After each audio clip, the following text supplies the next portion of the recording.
Usa ka jam-packed nga Lunes ang misugat sa mga Sugbuanon karong ika-27 sa Pebrero atol sa pagbisita sa presidente sa nasod nga si Ferdinand Marcos Jr.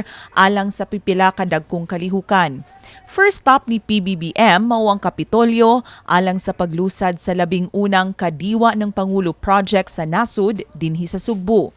Gisugat siya sa may hagdanan nila ni Gobernador Gwen Garcia, Vice Governor Junjun Davide, Congressman Duke Frasco, DOT Secretary Cristina Frasco, Lapu-Lapu Mayor Ahong Chan ug uban pang mga opisyales ug kawani sa gobyerno.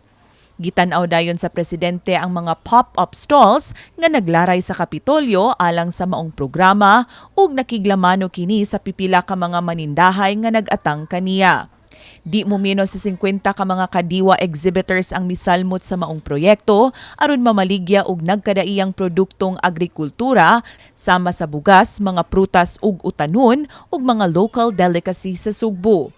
Tumong sa proyektong Kadiwa sa Pangulo nga unang gitawag og Kadiwa sa Pasko, mao ang pagtabang sa mga mag-uuma aron dali nga mahalin ang ilang mga ani ug mga konsumidor aron makapamalit og mga produkto sa mas ubos nga presyo. Ang sistema namin ginawa rito kung paano namin nagawa ng mas mura ay dahil diretso galing na ito sa farmers. Halimbawa, yung mga agricultural produce, ay sila, diretso na silang pumupunta rito. Kung silang kailangan nilang magdala ng kanilang mga ipagbibili, ay tutulungan namin at hindi na kailangan magbayad ang ating mga farm. Kaya nakakamura tayo. Kaya nung habang tumagal ang panahon, tapos na yung Pasko, sabi ko, dapat naman siguro ipatuloy na natin.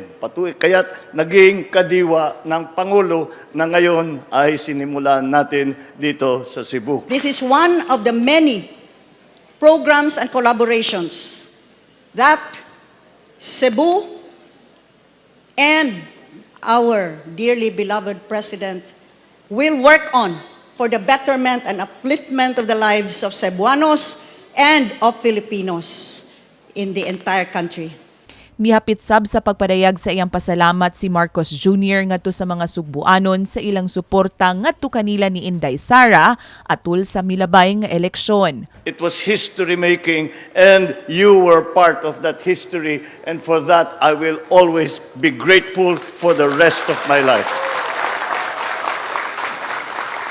It was historic because in the unity that Cebu demonstrated, the entire island, province, the highly urbanized cities of Lapu-Lapu City, Cebu City, and Mandaue City, in a magnificent show of force, the entire island of Cebu delivered the highest number of votes to our President. Samtang si Garcia, gipasalamatan sab si Marcos Jr. sa pagpabalik ni ini sa yuta nga gitukuran sa Camp Lapu-Lapu ngadto sa Kapitolyo. Magalit siguro yung iba na ayaw ako magsabi ngayon, pero sabihin ko talaga. Later on, at the base, at the air base, what took decades to settle, where 3 presidents before him had been unable to settle the final transfer of Camp Lapu-Lapu, previously owned by the province of Cebu, back to the Cebuanos. It is only our president who has done that. And we will be doing the turnover of lots later on. We thank you. Kini si Andrea Patania Matthew alang sa MyTV Cebu.